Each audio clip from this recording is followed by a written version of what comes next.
नमस्कार. आपल्या सर्वाला आपला स्वतःचा पीक विमा आणि स्वतःचा क्लेम किती आलाय, कोणत्या वर्षीचा किती आहे, हे सर्व स्वतः चेक करण्यासाठी तुम्हाला एक ॲपची माहिती देतोय. सुरुवातीला तुम्हाला त्या ॲपमध्ये काय करायचं हे सुद्धा सांगतोय, ती सुरुवात करतोय. सुरुवातीला प्रत्येकाच्या मोबाईलमध्ये आपलं गूगल असतं.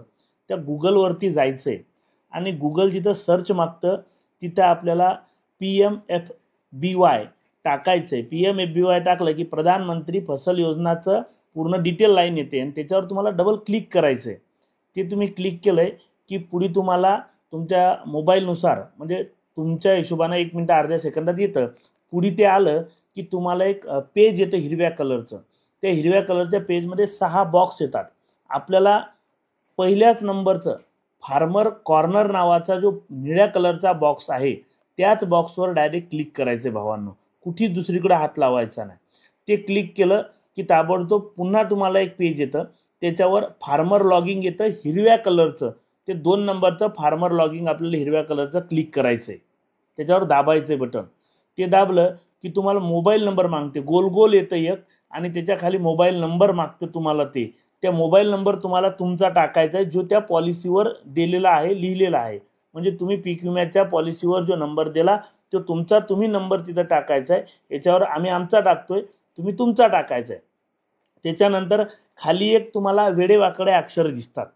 व त्या अक्षरामध्ये तुम्हाला जशाच तसे अक्षरं ते लिहायचे येतं. ते अक्षरं तुम्हाला तुमचे वेगवेगळे येतील तर ते वेगवेगळे अक्षर तुम्हाला तुमचे लिहायचे आहे तसेच लिहायचे. त्याच्यामुळं तुम्हाला तो कोड टाकायचा आहे. तुम्ही तुमचा कोड टाकून घ्या. मी माझा कोड टाकतोय. त्याला कॅप्चा म्हणतात त्या अक्षरांना. तो कॅप्चा तुम्हाला टाकून घ्यायचा आहे आपला आणि जसा येईल तसाच टाकायचा आहे. जसं बारीक मोठे कॅपिटल तुमच्या याच्यावर मोबाईलवर जसं येईल तसं टाकायचं आहे तो कॅप्चा तुम्हाला. आणि तो कोड कॅप्चा टाकल्यानंतर त्याच्या पुढे एक हिरव्या याच्यात येते रिक्वेस्ट फॉर OTP. तुम्हाला OTP साठी रिक्वेस्ट करायची म्हणजे ते बटन दाबायचं आहे. त्या बटनावर तुम्हाला दाबलं की तुम्हाला 1 मिनिट थांबावं लागते आणि 1 मिनिटामध्ये तुम्हाला तिथं कोड लिहायचा आहे. तो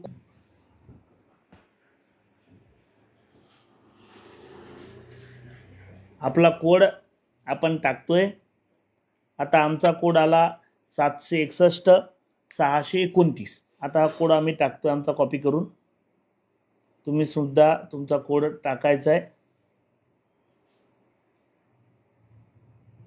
आणि ते सबमिट करायचं. हिरव्या कलरचं बटन खालचं दाबायचं. आता ते बटन दाबलं की तुम्हाला तुमचं नाव येतं, तुमचं डिटेल येतं, बाजूला तुमचा फोटोही येतो. असं म्हणायला हरकत नाही पण ते फोटो नसतो. त्यामुळे तुमचं डिटेल येतं. ते डिटेल आलं की तुम्हाला त्या खाली जायचं आहे. खाली एक ऑप्शन येतात तुम्हाला 2-3.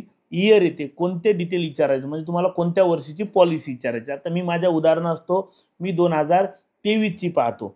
आता 2023 समजा खरीप मी टाकलं होतं. तुम्हाला जे टाकायचं ते तुम्ही तिथं पाहू शकता. खरीप रब्बी. आता मी 2023 खरीप टाकलेले. आता खरीपाची तिथं डिटेल आली त्या पॉलिसीची. एक निळ्या रंगाचा बॉक्स आला. त्या आता आपण पॉलिसी डिटेलमध्ये इयर निवडायचे. वर्ष कोणतं पाहिजे तुम्हाला. सीझन निवडला. आता आपण 2023 निवडलं माहितीसाठी. आपण सीझन खरीपाचा निवडला. एक वरती निळ्या कलरचा बॉक्स येतो. तो सर्व डिटेल कंपनीची त्याच्यामध्ये असते. कंपनीमध्ये आपण कोण्या तारखेला पॉलिसी काढली ती डिटेल असते. आपला सब इन्शुरन्स किती झाला ती डिटेल असते. किती एकराचा विमा काढला तुम्ही ती डिटेल असते. ही सर्व डिटेल असते. आणि एक हिरव्या कलरचा जो खालचा बॉक्स असतो तो आपल्याला क्लेम शेतकऱ्याला किती भेटला, तुमचा किती तारखेला भेटला. समजा आता या शेतकऱ्याचा क्लेम भेटला होता याला 8,777.41 रुपये. असा क्लेम यांचा झाला होता. तो भेटला होता त्यांना 22/7/2023 रोजी भेटला होता. त्यांचं इन्शुरन्सची क्लेम जी होती खऱ्या अर्थानं ती जास्त होती. अमाऊंट ती होती त्याची 84,000 रुपये. असं सर्व येतं. हे डिटेल खऱ्या अर्थानं खालचं जे हिरव्या कलरचं आहे ते तुमच्यासाठी म्हणजे आपल्या शेतकऱ्यासाठीची डिटेल आहे त्याच्यात. आणि त्यात तुम्हाला मिळणारे पैसे सुद्धा दिसतात की किती पैसे मिळालेले आहेत. आणि तिथं जर 0-0 आलं, या वर्षीचं जर 0-0 आलं तर त्याचं क्लेम सेटल नाहीये. मागच्या काही वर्षातलं तुम्हाला 0-0 आलं तर समजून घ्यायचं तुम्हाला त्याचे पैसे मिळालेले नाहीये. तर तिथं सरळ आकडा तुम्हाला दिसतोय. त्या उदाहरणार्थ आपण 2024चा आता बघू एकदा. आणि 2024चं जे आपण बघतोय उदाहरणासाठी 2024 खरीप हा आपण बघितलं. आता सुरुवातीलाच जे कंपनीचा बॉक्स येतो म्हणजे ब्ल्यू कलरचा, निळ्या कलरचा बॉक्स, त्याच्यावर ऑलरेडी 0 लिहिली भावांनो. तुम्ही तुमचंही डिटेल पाहू शकता आपापल्या परीनं. आता जो शेतकऱ्याचा खाली बॉक्स आहे याच्यावर काहीच दिलं नाही, फक्त तुमचं बँकेचं नाव येतं, ब्रँचचं नाव येतं, ते तुमची डिटेल्स येते, म्हणजे आपल्या शेतकऱ्याची येते. म्हणजे याचा अर्थ असा आहे की 2024 बऱ्याच शेतकऱ्यांचा आपला क्लेम सेटल झालेला नाहीये खरीपाचा सोयाबीनचा. त्यातही तुम्हाला आणखीन डिटेल जर बघायची असेल सेटल न झालेल्या क्लेमची, तर जो आपला पॉलिसी नंबर असतो, ते पॉलिसी नंबरचा एक खाली बॉक्स येतो, म्हणजे ब्ल्यू कलरच्या खाली एक बॉक्स असतो, त्याच्या खाली एक बारीक बॉक्स येतो आणि ते तुम्हाला डाव्या साईडला, उजवीकडून डाव्या साईडला सरकवायचं. थोडं थोडं हळूहळू सरकवलं, तुमच्या गावाचं नाव, एरिया, पॉलिसी नंबर, हे सारं डिटेल येतं. आणि त्याच्यामध्ये एक व्ह्यूज नावाचं ऑप्शन येते शेवटी खाली, लगे एकदम खालच्या लाईनीत त्याच्याच त्या बॉक्समध्ये म्हणतोय मी, व्ह्यूज येते. त्या व्ह्यूवर जर तुम्ही क्लिक केलं तर तुम्हाला तुमची पुढची डिटेल मिळते की बुवा याच्यात काही आहे नाही आहे, हे सर्व तुम्हाला कळते भावांनो. हे सर्व आपापलं सुद्धा तुम्ही चेक करू शकता, जेणेकरून आपली सर्व डिटेल आपल्या स्वतःला सुद्धा कळेल. हे महाराष्ट्रातल्या, आपल्याच जिल्ह्यासाठी नाही तर महाराष्ट्रातल्या सर्व शेतकऱ्यांसाठी, जिथं जिथं पॉलिसी काढतात शेतकरी, त्या सर्व शेतकऱ्यांसाठी हे खऱ्या अर्थानं ॲप आहे.